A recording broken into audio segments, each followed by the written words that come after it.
is it worth upgrading to stainless steel propellers, or are aluminum ones good enough for casual weekend use? Absolutely. I mean, the big difference in the stainless steel versus the aluminum, one, what kind of water are you running in? Because aluminum is obviously softer. It has flex. So if you're running in rivers or somewhere that has if you got a lake that was created like a reservoir or something like that, where they've dammed it off and there's a bunch of broken trees and stuff like that, where you potentially will hit something, then the aluminum's good because it's going to save your lower unit. So if you hit something, it's just going to curl the blade of the lower unit or the propeller, and it's not going to break your lower unit. Whereas a stainless steel, there's no give there. So that stainless steel, if you hit something with that, it's going to blow up your lower unit because there's no give in the propeller. Depending on the hub that you have on the propeller, if the hub is made to give way, then that will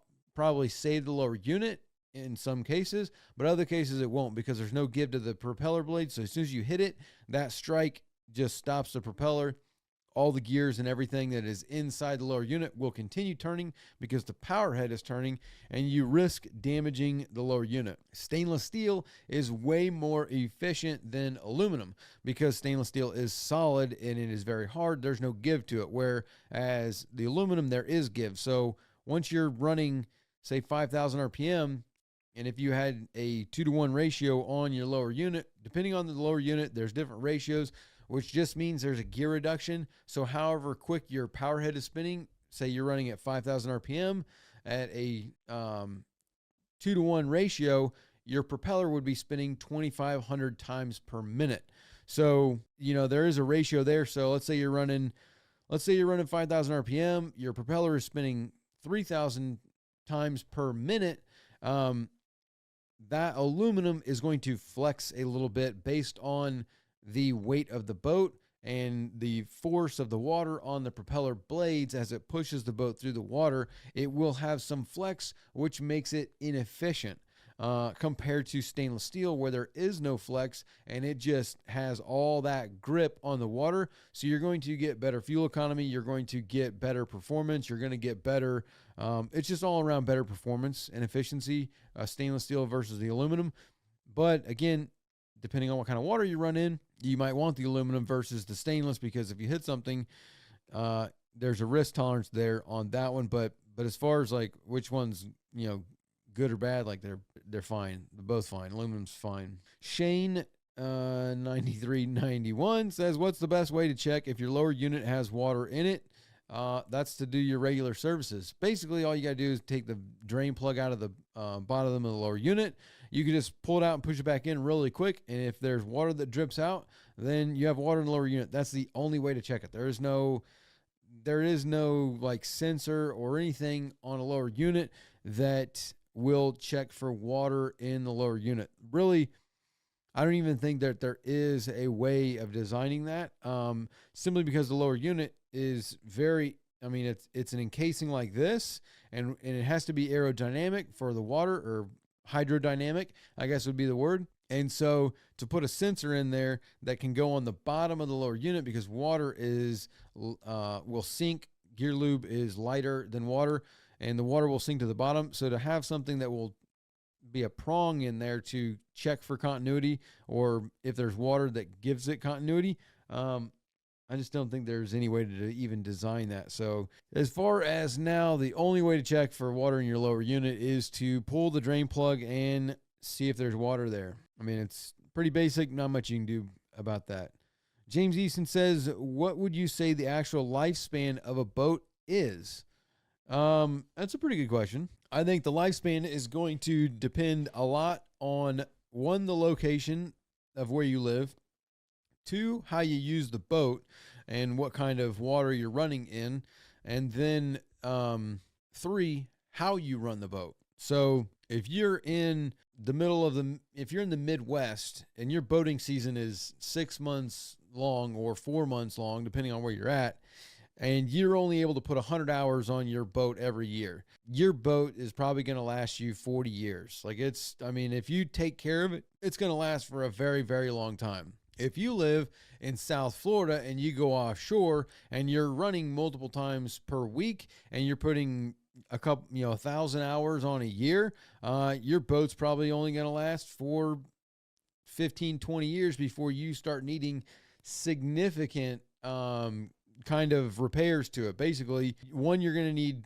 all kinds of stuff. So if you're putting 1,000 hours a year on your boat, every 5 years, you're going to need a new engine. So you're going to be repowering the boat, every couple years. And then if you're going offshore a lot, then just the beating and the pounding of the boat in the water, in the waves, because of the conditions and the salt, you're going to start stressing the hull to the point where you're going to need to be making repairs, fiberglass repairs, stuff like that. Also, just that much use, you're probably going to need to rewire the boat in 10 to 15 years. So with abuse and use, you're going to lessen the lifespan of the boat. But I would say the actual lifespan of a boat, or let's say the average, let's not say actual, let's say average, opposed to, you want to know the actual lifespan. The average lifespan of a boat, I would say is 30 to, well, let's see here. It's kind of hard to come up with a number because there's two situations that would happen. One, a boat gets used for, say, 20 to 25 years and then develops a problem. The transom, the engine blows up, the transom rots, the fuel tank fails, something along those lines that is a major repair costing over $10,000. So let's say the transom rots out, 25-year-old boat, and the transom rots out, which these are less than they used to be because you're not using wood as on the transoms anymore. But let's say one of these repairs that cost $10,000 plus. The engine blows up, whatever, and the person doesn't have the money to make that repair, and they don't sell the boat. So for a lot of boats, this situation happens, and then the boat sits somewhere. So here's this boat. It was being used. It's in decent shape, but it's 20, 25 years old. Major repair comes along, and they don't have the money to fix it. So they put the boat away, and it just sits somewhere for quite a long time. And as it sits there being neglected, it starts to develop other problems and rot away. Now the boat is in, a disrepair situation where it needs a lot of work. And after, say, 5-10 years of that, now the boat's 35 years old, and now you need somebody that's willing to come in and put the time and the money into restoring that boat back to a condition that is usable. And so a lot of times, unfortunately, with a boat is once it reaches that point, then they just get disregarded. People don't, why would you take something that's, say, 35 years old and you got to put $25,000 in it, and now the boat's worth $25,000, $30,000, maybe 40, top end or something like that, opposed to just going and spending $25,000, $30,000 on something that's 15 years old that you can go out and use tomorrow. So, there's that aspect where the value of the boat goes down so much, and then with neglect, it needs so much work and repair to bring it back to life that you just don't want to do that.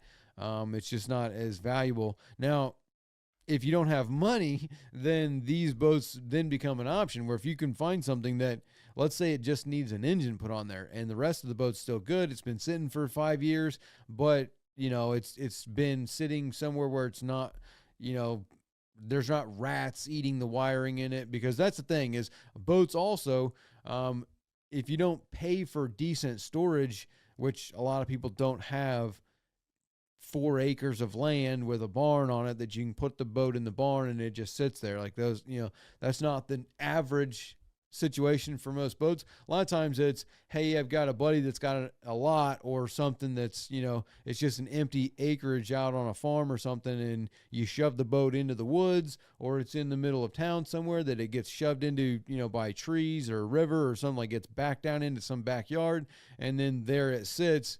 And then, you got all kinds of wildlife, rats and mice and everything else, that raccoons, squirrels, they'll climb up in the boat, cats, and they will make that boat their home. And then, 5 years of them living in there, they destroy it. So I would say the average lifespan of a boat is 30 to 35 years old. And that is because once it hits that age, it becomes into a disrepair state where people don't want to put the money into it or the time to get it back up and going. So, I mean, that's a guesstimate. That's what I would say is probably normal. Though if it's a really nice boat brand, like let's say you've got a Maverick, you got a Hughes, you got a Seacraft, you got a Mako, you got a Boston Whaler, you've got a CV. If you've got one of these brands that are really nice and it's a really nice boat, even though it's 35 years old, then that gets into the point where people actually will spend the money to restore that boat because it's a really nice boat and the hull is known to perform really, really well. So those are the only ones. But production boats, bayliners, and the rest of them, once they're 25 to 30 years old, they get sent to a scrapyard. Hey there, sorry to take you away from the video, but real quick, did you know that on average a boat owner will spend between $1,000 and $5,000 a year just on servicing their engine? And you could actually pocket and save a lot of that money if you would just do the service yourself. It might seem like a daunting task, but I guarantee you virtually everyone can do it with our guidance and the Boaters program. This is just one skill that you could learn inside the program because we have hundreds of other videos teaching you all kinds of boating skills, as well as a weekly live stream where we have questions and answers with me, as well as a chat feature where you can send videos and pictures, ask all kinds of questions, or look for some advice or some guidance on a project that you're doing on your boat. You can join the program by hitting the first link in the description, clicking join, or visiting bornagainboating.com. Now back to the video.